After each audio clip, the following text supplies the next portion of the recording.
Yes, I am recording now. All right. Okay.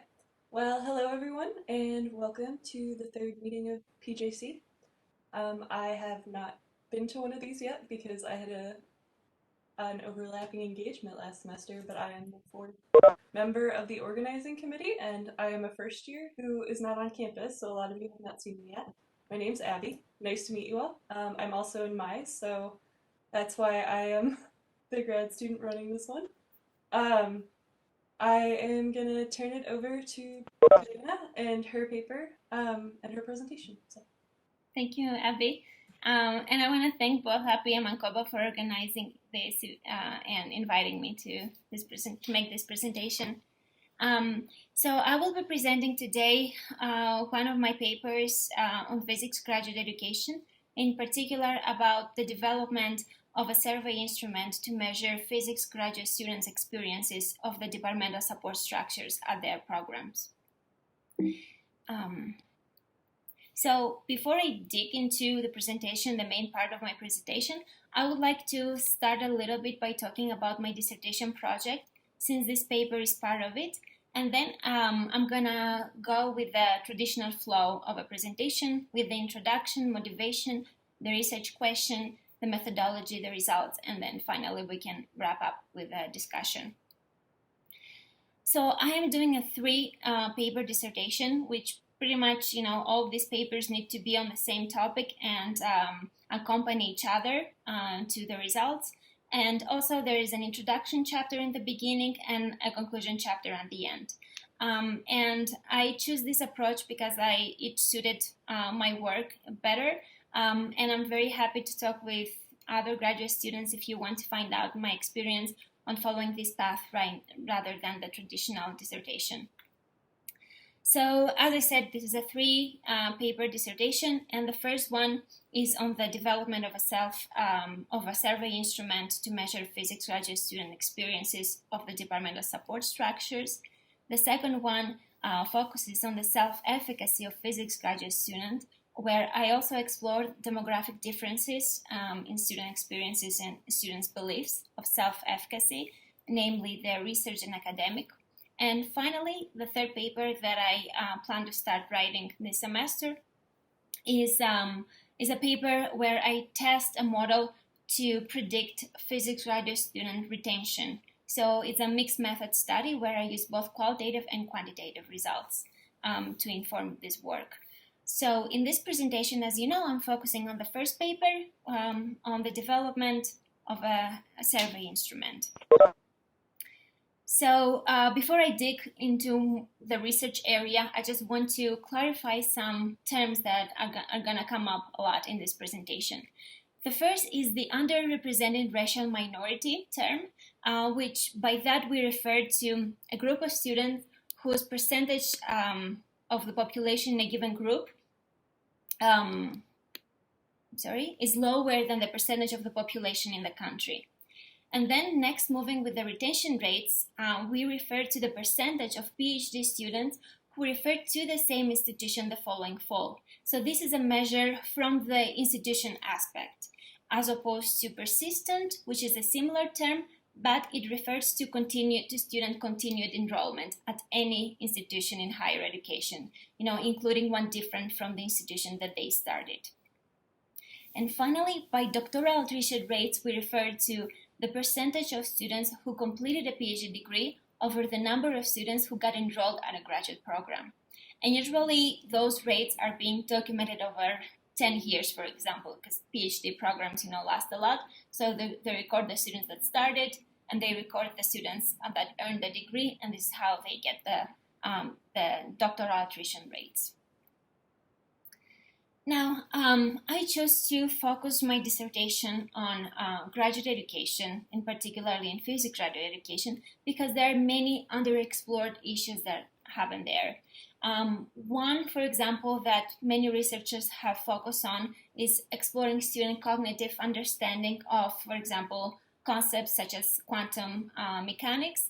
And also the other aspect is exploring social aspects in terms of representation, gender and racial representation, and also retention rates. in my work, I chose to focus on the social aspects and the issues pertaining STEM graduate education. So in terms of low rotation, I'm showing here the landscape of what's going on currently. So we know from other studies that about half of the students that got enrolled in a PhD program will get the degree, only half of them. And as you can see here in this chart, physics, mathematics, and physical sciences are one of the hard sciences with the lowest retention rates compared to, for example, biology studies or engineering. And as you can see also in this chart, retention rates differ by discipline. So this is something that we need to keep in mind for later in the presentation when I will come back to that. The other issue that I'm focusing is the gender and racial underrepresentation. So when I talk about gender underrepresentation, I talk about the ratio of men to women in the field. And as you can see here in this chart, in the hard sciences, women are significantly underrepresented compared to other disciplines in higher education. And in physics in particular, among all the degrees that are PhD degrees that are awarded every year, less than 1/3 are awarded to women. And when we look at racial underrepresentation, I adopted this figure from the APS statistics.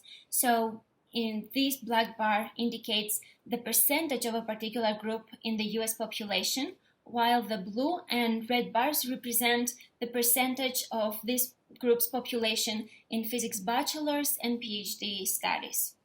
As you can see now from this chart, Native American students, Black, African American, and Hispanic Latino students are significantly underrepresented in physics education, both at an undergraduate level and graduate level. And as you can see, at the graduate level, this phenomenon is more severe, while the Asian and white students are overrepresented. So when we look at statistics, we see that of all the PhD degrees awarded every year to students, only 9% of them are awarded to URM students. And despite that those students are already underrepresented, they have lower retention rates than non-URM students. So there is additional leakage in the pipeline that also prevents those students increase the statistics of awarded degrees to those populations. And one reason, it's not the only one, but one of the reasons that we have to take immediate interventions to prevent and solve this issue is, according to the latest Census Bureau projections, minority populations will account for over half of the US population by 2060. So there is an emergent need to take active steps to decrease this phenomenon in graduate education and also on the undergraduate level as well. So as you can see in this chart, underrepresented minority students are also underrepresented in other disciplines in higher education. However, this phenomenon is more severe in physics and in other science fields. So one may wonder why there's a need to focus on these issues, right? So gender and racial underrepresentation, in particular low retention rates, affect both the student and the institutions. Well, students are affected by this outcome because they invest a significant amount of time, energy, and money in order to get accepted at their chosen graduate program by, preparing and applying to take the GRE examinations, apply for graduate programs, and also once they are accepted, they make a whole life change by moving to a whole new environment. And once they are at the graduate program, they need to balance the coursework with other graduate student duties. And I'm not even mentioning about, personal life or anything. Just by looking at that, this is already too much. So not getting the degree can be detrimental for their emotional and financial well-being. And also, when we look at the gender and racial underrepresentation, well, the diversity is a matter of social justice. And we need to look at that because there might be embedded systemic inequalities in our institutions and also in our societies through the wrong stereotype models that hinder fair gender and racial representation in the field. However, institutions are neither left unaffected by this outcome. There is a tremendous financial cost just for stipends alone. Because, for example, if you take into account a highly ranked, big-size physics graduate program that intends to award 10 PhDs per year, when they accept students, they accept twice the students that they need to in order to account for the attrition that occurs. So there are money there that could be allocated more efficiently to support students that are already in the program. So studying physics graduate retention, or STEM graduate retention in particular, has many challenges. When I start reviewing the literature, I found many obstacles that prevent me in having a clear image of what's going on in the field.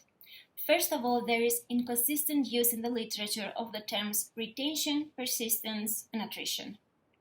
Next, there are inconsistent measures of attrition. Some studies, for example, assume that all students intend to get a PhD. So even a student leaves with a master's degree, they count that as a dropout student, which is not always the case. So we don't have a clear picture of the attrition rates in the field because of that. Also, there's a lack of consistent measures per disciplines. Most of the studies that I reviewed focus on more than one disciplines. In physics in particular, it's matched up with mathematics, with earth sciences, computer science, etc. And other studies group all the disciplines together, including hard sciences and humanities or social sciences. Next, there's a lack of systematic way of recording issues for departure. So it's not that we don't know in the literature what's going on, but people at the departments know. This is not the case. There were studies that interviewed faculty members at several departments, and they found that faculty members are unaware of the reasons that their students choose to not continue in their program, well, except for the faculty that were closely working with the student.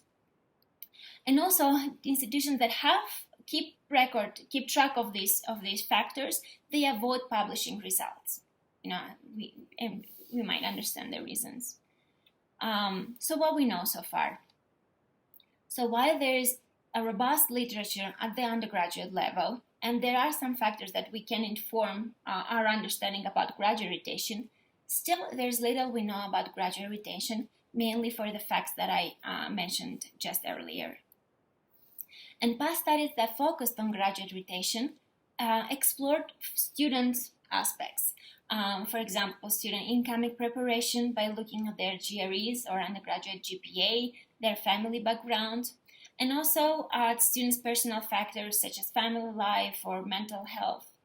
The few studies that looked at departmental structures, they only approached this phenomenon by mentoring relationship or financial support, mainly for humanities or social sciences, where financial support is not guaranteed as it is in physics in most of the cases. So all the studies that have approached graduate retention, they explore this phenomenon either qualitatively by getting interview data and looking in depth on the factors of why students choose to leave, but that resulted in a very small statistics. You can only interview this many students at a time. Other studies did it quantitatively by focusing on multiple departments within a single institution. So this is also confusing because there are context-specific elements per disciplines that pose the need to approach this phenomenon within a single discipline across multiple institutions in order to get high numbers of statistics in order to make significant claims about these factors. So the aspect that motivated me to develop this particular study is the APS Bridge Program. So the APS developed the Bridge Program in order to help increase racial diversity in physics graduate programs. So they ask underrepresented minority students to apply to graduate education through the Bridge Program, and those students could have previously applied to graduate programs and got rejected or did not apply at all. So they had an alternative to go through the APS Bridge Program. Well, the Bridge Program took the students and placed them at highly competitive and highly ranked physics graduate programs across the country, but at the same time, the Bridge program made sure that those students are supported in their efforts to be successful in the program. And they did that by urging those departments to implement a number of key principal recommendations. And these include induction, which is welcoming socially the students and make sure that the student is socially integrated in the new environment, offering a multi-mentoring model, monitoring student progress, offering opportunities for research engagement, resources for professional development, and also making sure that the students are financially supported throughout their education. So, early results from the implementation of the APS Bridge program suggest that those students, and just to remind you, most of these students applied to graduate education through the traditional path and got rejected. Now, those students through the Bridge program have a 28% higher retention rate than the national average.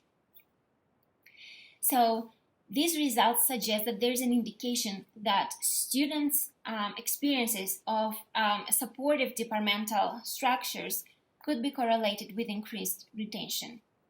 So this is basically what motivated me to put these aspects into the model that I want to explore.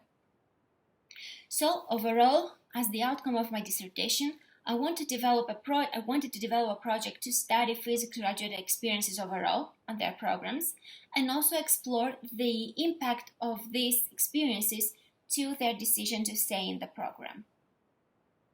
So I wanted to test this model. As you can see here, I have many data. I look at students' family background, in terms of socioeconomic status, being first generation college student.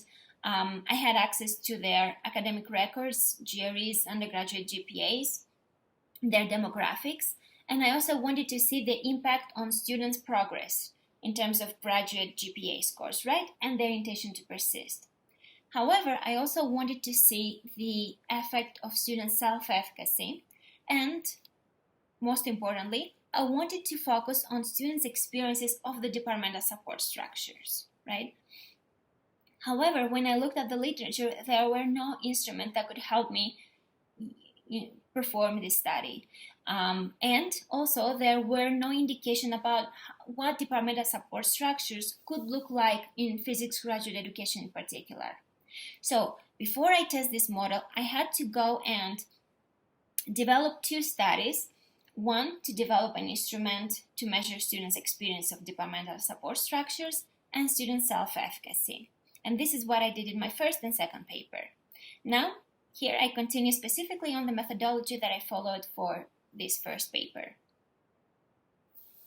So, I developed a survey instrument. And in order to develop a survey instrument, the first step that I did is that I went to the Bridge Program website and I read the recommendation and how those structures look like. And I developed a number of items. Next, I contacted the Bridge program and I consulted with them to make sure that the items that I developed indeed capture their intended recommendation. And then I revised the items based on their feedback. Then, on the revised version, I did think aloud interviews with physics graduate students to make sure that there are no biased interpretation of the items that I developed. And I revised again the instrument, and then I tested with additional graduate students to make sure, to test how much time it takes to complete, whether there's any issues with the wording of some items, etc. And through this process, I ended up with 35 items that aim to capture the APS Bridge program recommendations.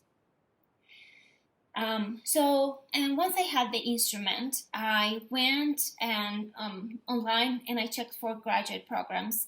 My target was to get physics graduate programs that collaborate with the Bridge program, and they are expected to be aware of those recommendations and implement them. And then I chose to find some departments that share similar characteristics with the Bridge affiliated departments in terms of size and rank. So overall, as you see here, I ended up with 19 departments out of 60 that I contacted. Most of them are medium to highly ranked. They're medium to large size, and 17 of them are PhD programs. When you look at the response rate, you may notice that The response rate varies per department, and overall, when accounting the response rates from all the institutions, the average is 23.4, which is low in general, but it's something typical for survey studies, in particular for this study because the survey was pretty long. It took 15 minutes to complete, including all the other items that were, the self-efficacy, demographic questions, etc. So in terms of absolute number, I got 397 students' responses on this instrument that helped me validate it. So looking at the demographics of my sample and how representative it is of the general physics graduate student population in the country, so we see that in terms of gender, women in my sample and non-binary students, I grouped them together because non-binary students were very few, are slightly overrepresented compared to the national average. Here, the international students are only 28%, which are underrepresented compared to the national average of 43%. And when looking only at the US citizens, I see the URM students in my sample are slightly overrepresented in my sample compared to the national average. So 8% in the sample versus 5.7% at the national average. So let's look at the results. So I conducted principal component analysis to reveal the underlying structure of the constructs that those items aim to capture. And I retained 31 items that had a significant loading of higher than 0.4, right? And this ended up in 4 constructs. This is mentoring and research experience, professional development, social and academic integration, and financial support. And we named this instrument Aspects of Students' Experience Scale, SS, right? And as you can see here in this table, the mentoring and research experience had 11 items, professional development 9 items, social academic integration 8, and finally financial support had 3 items.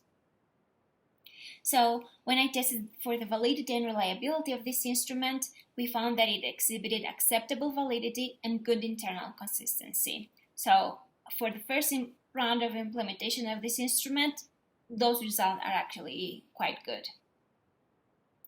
Now, when I use the 397 student responses to just look purely at descriptive statistics on their responses on these factors, on these 4 constructs, I find that on average, students report adequate support on mentoring and financial support, but those students report low support on aspects related to professional development and socio-academic integration. So if you think that the students in my sample, well, most of them had completed the 2nd year of their studies, and they are expected to have started their research already, the low results on professional development or also on the socio-academic integration that they should have already experienced, it usually occurs within the first 2 years, it's actually quite concerning. Next, in order to further check the validity of our instrument, we wanted to see whether students at 2 APS Bridge Program departments that claim to implement those aspects across all students have different responses to students from non-APS Bridge Program affiliated that do not necessarily, have those aspects, right? And we chose two departments related to APS Bridge Program and 2 that do not, and that they share similar rank and size, right? So to keep the institutional factors the same to control for that. So before I show you the results, here are the demographics of the students from the 2 Bridge Program departments and from 2 non-Bridge Program departments. And as you can see, the students in the Bridge Program departments are more diverse both racially and by sexual orientation and by being first-generation college students than students in the non-Bridge Program departments. So I used heterogeneous exercises in order to explore, any meaningful differences in their responses on these 4 constructs of departmental support structures. All of them were meaningful in favor of the students enrolled in the Bridge Program institutions. But as you can see here, the highest effect size was found on the socioacademic integration, and this actually effect size is very large. Any number upon 0.18 in this context is considered meaningful, and here we found 1.36 or so. I'm sorry, 1.7 or so. So it's pretty high. However, this was found based on students' perspective. So we wanted to double check using interviews with the department's leadership of those 4 programs. So we interviewed them specifically on the aspects of socioacademic integration to find out whether indeed there exist differences in what these 2 type of departments offer.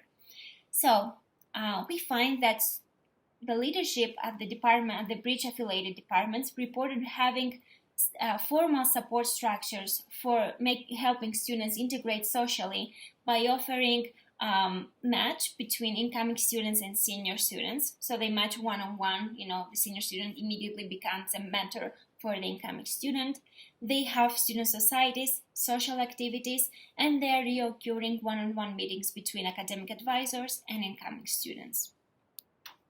And also when I look at aspects regarding academic integration, we also found significant differences in the approach of these 2 types of departments. Basically, the Bridge affiliated department leaders mentioned that they have personalized coursework plan for each incoming student based on their prior academic preparation through a placement test. And also, as the student is enrolled in the core courses, they offer recitations for problem solving, where they have senior students help junior students with problem solving and help them in general cope with the material. So to conclude, we found both quantitative and qualitative data, both from the perspective of the students, which were also confirmed by the interview with the leadership of those departments, that add further value to the validity of this instrument. However, I should note here that a survey is not developed just from one study. The validity and reliability of a survey instrument or any assessment instrument is being established by the pattern of over multiple studies, right? So what we did here was the first step, and we found actually very good results for the first step. Now, this instrument can be used by department leadership, in practice, to help them assess student experience and identify areas that need intervention. And also, this instrument is important for research because now this is at a good stage where researchers can take this instrument and use it in their own studies to capture the effect of departmental support structures on student outcomes, whatever outcomes they aim to measure. Here, I just only want to mention one early finding that I found from the interviews with the department leaders. So at programs where I found that they're very supportive, that they make a lot of efforts to make sure the student is supportive, they report very high retention rates, like 90%. And at similar programs, equally highly ranked and equally large, programs that do not have departmental support structures and they don't necessarily invest in the student experience, report retention rates only 50%. You can imagine the difference, 90% versus 50%. So these early results also support that looking at the students' experiences of the departmental support structures is very important to, approach this phenomenon of attrition that occurs in graduate education overall, and especially in physics or in STEM fields. And also, now researchers can take this instrument and adapt it in their own context in other STEM fields, both at the undergraduate and graduate levels, and further develop, different versions of this instrument that help them capture students' experiences at other contexts. So overall, now, as in the short term, I am ready to move on with my plan to test this model that I showed you in the beginning. And in the long term, I plan to continue working as a researcher to further refine this instrument in physics graduate education. Thank you very much for your attention, and please let me know if you have any questions. All right, thank you, Diana. Can you guys? Okay. I will be turning it over to Chris to moderate the discussion. So, thank you, Diana, for presenting today. I'm going to first ask you a question, Diana, and then what we'll do is we'll just have hands and just raise your hand and let us know if you have a question. But Diana, I want to ask you a three perspective question.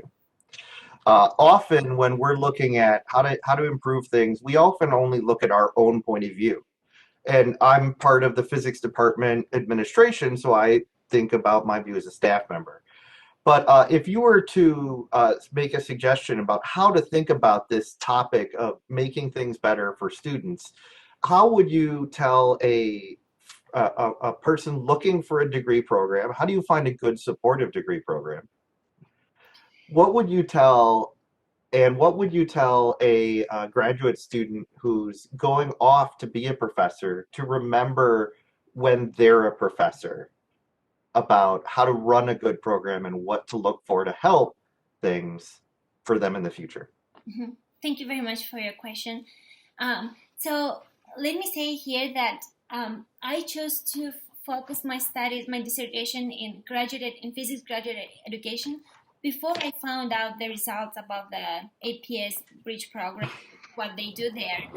Basically because I was looking at my friends in my current institution and also in my previous institutions and other friends that I have, from my undergrad that I stay in touch with. And I was wondering what's going on in the field, because those students they know what they get into, because they are not undergrads. They already have a previous experience of higher education. They're highly motivated. They are very good students. All day they just sit down and solve problems and work on their research. But I saw that they are not happy. So just this simple question, why they are not happy, what's going on, and why they feel that they are not producing anything. You put so much work, but in the end, you have this sense that, does it worth it? So that's what motivated me. And the reason that I decided to look at the departmental support structures is by having just informal conversation with other graduate students in my previous institutions and my current institutions. And I found out that this social academic integration is very important factor, and it's something that's being highly overlooked in the literature. So there is a lot of isolation in graduate education because all you do is just go to your work, in your courses, and then you teach, and then you do your research. That it hinders your ability to have a big picture of what you want to do, and you lose the track of why did I get enrolled in a graduate program. So to answer your question more directly, I think that faculty members or department leadership should focus on the whole perspective of the student's life. From the moment that the student starts in the program, they should pay attention on what the student is doing. Am I first aware of how the student's progress is going in the coursework, or overall how they are doing in since they moved here, and until the end, until they defend their dissertation. Because usually people tend to only look, and have interaction, faculty to students, when the student has already completed the coursework and they start the research, and then is where you develop, more tight relationship with specific faculty members. But here in this study, we see that there is a need to build relationship and connections with students from the beginning, from the start that they start in the program. And also other studies have shown that the highest attrition rate occurs in the first two years. So if you don't take intervention in the first 2 years, it might be too late later on. Thank you very much. I'd like to ask anybody from the audience if they have any questions. Please use the raise hand feature to ask your questions. Oh, I just saw a hand. Oh, no. Oh, Mancoba, you've got a question? Yes. Thank you very much, Diana, for that's a lovely presentation. Thank you. And I read your paper. It's an amazing paper. Thank you. I hope you guys can see me. I have clearly first I want to make the first point that I'm in total agreement with you that the departmental support structures are very important, and particularly the two structures that you talked about, the social integration and also the academic integration for students who come from various backgrounds.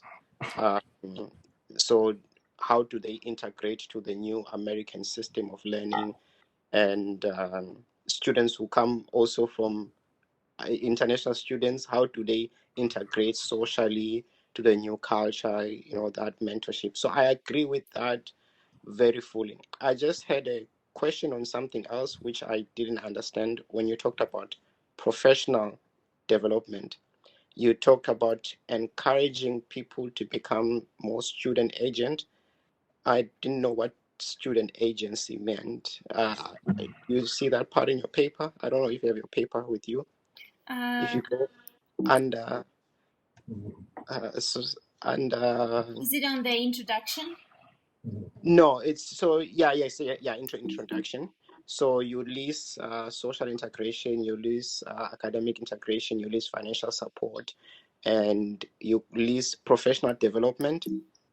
And under professional development, you say one thing that, because I believe in professional development as well. I think we had a conversation with Kushi the other day actually about how can the physics grad program train students to be prepared for their postdoc position or for any other position. Those professional development structures or whatever, seminars or whatever, they're very much needed. But I just wanted to know what you meant by student agency. Mm-hmm. So student agency and overall professional development in this context refers to not only watching others present their work, but also that you are given the opportunities to go at professional meetings and present your work, or network with other people in your field and develop collaborations. So pretty much as a student, especially towards, when you're working on your dissertation, that you develop this sense that you're in charge of your own research and you develop your abilities into moving higher in being able to be independent researcher.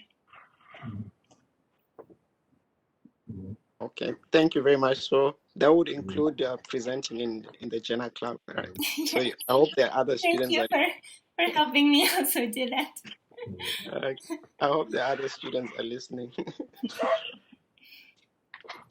Okay, thank you, Mancoba. And yeah, student agency, or even any agency of any kind, is important, and because it's a self-reflection and it can actually develop your identity a lot. And understanding what's going on is, I totally agree with you, Diana, on that. Next up, we have Shiva. Shiva's got a question. Can you all hear me? Yes, we can. Okay, so first of all, Diana, congratulations for your result, because this is asking those hard-hitting questions which are needed to be asked. In the very beginning, you explained that there is discrimination, like in most of the programs, but in hard sciences, there is more discrimination. So why exactly, if you can comment or you have any idea that why only in the hard sciences the discrimination is much more than any other? Yes. So there is underrepresentation. So this is the outcome that could come from discrimination, right? Discrimination is the act that people of color, for example, are being treated differently. But in this study, I talk about the outcome of that, we see few students of color and few women students in physics. So literature supports one thing in particular, that it's a stereotypic model in the field before you come in and also when you get in the field. So a woman, for example, a girl that goes to high school has this stereotype of physicist that, if you Google a physicist, Einstein will come up, or some, 99% of the time you'll get a man, when you type physicist in Google. And most of the times those people are white, right? So if a student does not see a role model that they can relate to, they tend to not go in that field, first of all. And second of all, those students that overcome this stereotype, probably they could have been supported to think differently in high school, at different levels of their education or through their family, and then eventually they made it in a science field. They could also experience discrimination there from the faculty members who also have this stereotype in their mind, and they can treat differently a female student versus a male student, or a student of color versus a white student. So it all has to do with our own biases that we have when we go to a field, or we live in the same society.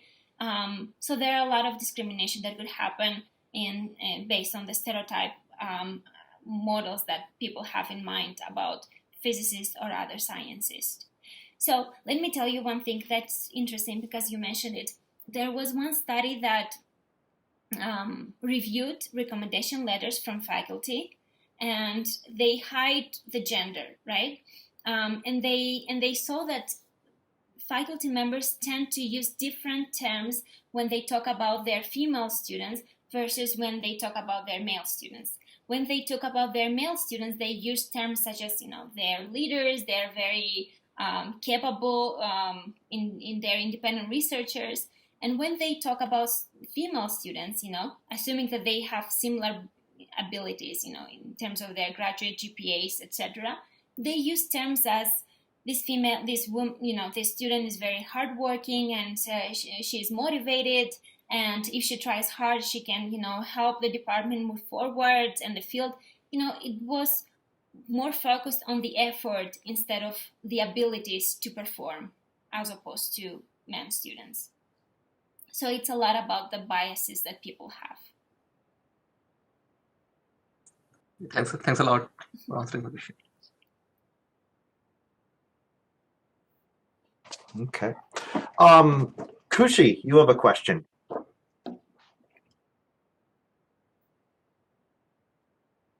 You hear me? Yes, we do. Okay. So, Diana, I wanted to ask a question, if there is an answer. That if I was not a grad student right now and I was looking at different institution and was trying to figure out if that institution will provide me a good graduate environment or graduate studies environment to succeed, is there a way for a student to figure that out before getting into an institution? So this is not something standard or rigid. It's just a pattern that I noticed. Because I did interviews, and before I do the interviews, I look for those programs online, right? So there were programs that had very rigid departmental support structures, and they were very student effort oriented, that they had this mentality that students are here to learn. They're not here to prove themselves from day one. Because I saw this differentiation in the interviews from the department leaders.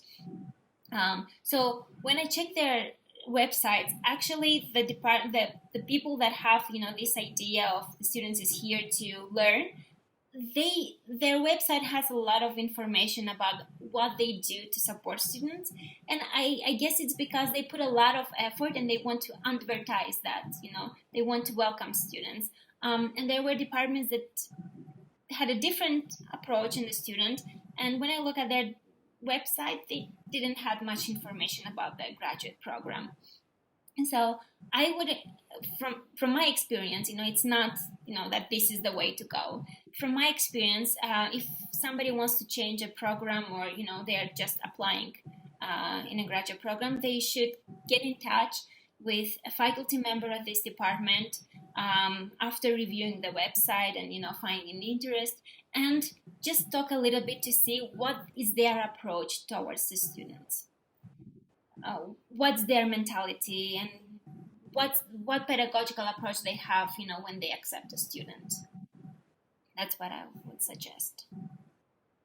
Yeah, okay, that helps, because sometimes I feel that if you're trying to reach a faculty member to know what is their approach, if it is your first 5 or 10 interaction, it's all very formal. They'll tell you all the good things and you never know what's the reality. So, I guess that also depends on the faculty member. I wish I could tell more, but I don't know. yeah, okay, I understand. Thank you. That's a better approach. Or, you can always talk with other graduate students that are enrolled in these institutions and get their experience. That's true, but actually sometimes, for example, if you consider our physics department, there's no page where you can find out who all are our grad students. So there are a few institutions who would probably show their grad students. Okay, thank you. Okay. We have time for, I guess, one more question, I think. So let's, does both hands that are up still have already asked a question? Does anybody else have a question? Yeah, I see you, Mankoba. He insists. I just wanted to give somebody else a question. Okay, Mankoba, go ahead and ask your second question. Thank you very much. Thank you, Diana, for that. I'll make this very brief. If you now look into the faculty members' perspective, because graduate program, it's usually assumed it's only for the students who are motivated, they know what they want, and usually they have like a lot of processes when you're applying. Write a motivation letter, show us why you want to come to grad school, show us that you have the capable skills to survive this very, very difficult experience. So then if there's that selection, which in your paper somebody called it the Darwinian selection rule, then why should the department now spend more money to be supportive if they already had filtered out all of the people who are not motivated? So the basic assumption from a faculty member's perspective is that these people are already motivated, they know what they're in for, they have the capabilities. Then why should the department now spend more money to now have more supportive programs and all of those things? Yeah, but being motivated is different from getting in the program and try to succeed in it. Well, most of the students that get the PhD degree are motivated, but not necessarily all of them have the same experiences in the program or the same level of prior academic preparation or the same, research field and difficulty of the research field that they are into. So not supporting actually motivated student, it's something that can harm the department itself. Not only the student. So a motivated student doesn't mean that they will succeed if they don't have the departmental support structures to succeed in this field. It's a very competitive, very difficult field, especially in physics. It takes years. We as graduate students, we are stressed all the time. We work all the time. So by definition, it's not something easy. Not being motivated and being there will make it 100% more difficult. But being motivated does not mean that you don't need the support structures to be there. There need to be support structures in order to not lose talents that are there in your program. Thank you very much, Diana. That was perfect. Thank you.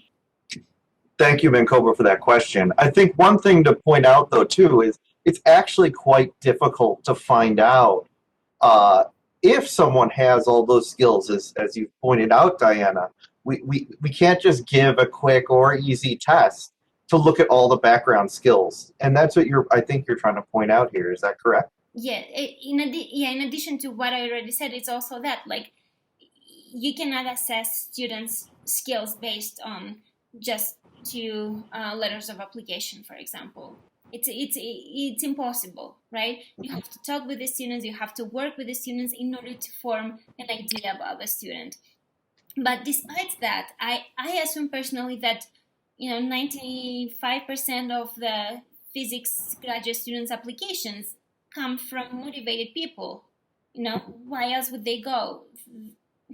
It's physics. It's not that you're gonna be millionaire after you get the degree.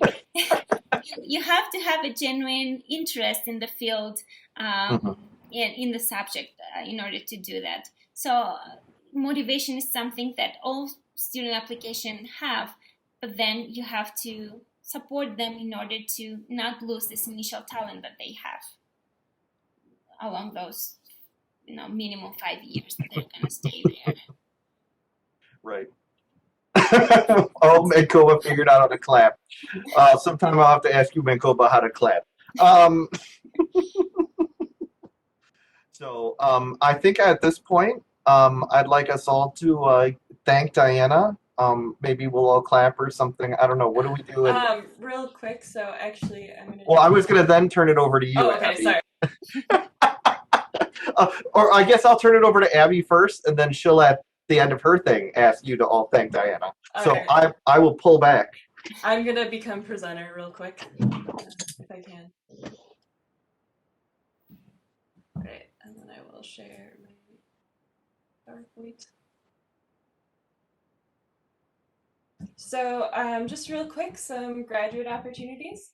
So we have the Graduate Student Research Grant, which is up to $1,000. Kushi has won it twice and is willing to answer questions, so feel free to contact her.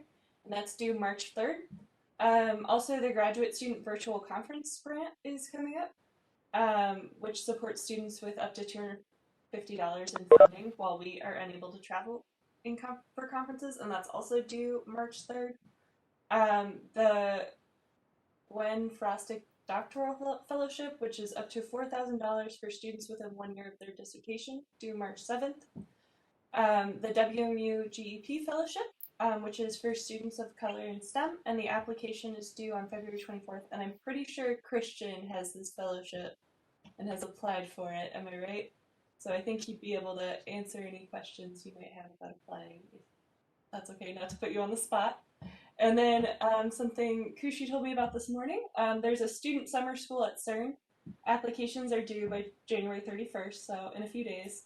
And so there's two programs, a student summer program and an open lab summer student program. All right. So thank you for coming today. We will be sending out a short survey pretty soon about how we can improve the Physics Journal Club. If you do hear of any graduate opportunities, please let any of us, Kushi, Mankoba, Shiva, or I know, and we can share them in other meetings. So let's all clap for Diana. Thank you so much for presenting today. Thank you, Chris, for moderating the discussion. Everyone, it was so good to see you all. It's good to see you too. Exciting. Thank you, Diana. Thank you. Thank you, guys. Thank you, Chris. Thank you, Abby. So yeah. Can I mention one thing here? For I think it's great what you're doing and advertising all of the opportunities there. It's great. Just to add there, I know that there are some funding opportunities through the APS. Fellowships and other funding to attend research. So please check their website as well and add this information there. I know that they have money that nobody applies there, and they want to give them out. So please go ahead and apply there. Yeah, I might make a little list to send out right after the meeting, so I'll try to add those. Diane and Abby, I'd like to say something on that regard. Please make sure you talk to the graduate advisor when you're doing this kind of stuff, so we know if you're working it and going for this kind of stuff as well. And the reason for that is we just have to plan out everything we're doing, and we want to be able to bring as many people into the college as possible. So.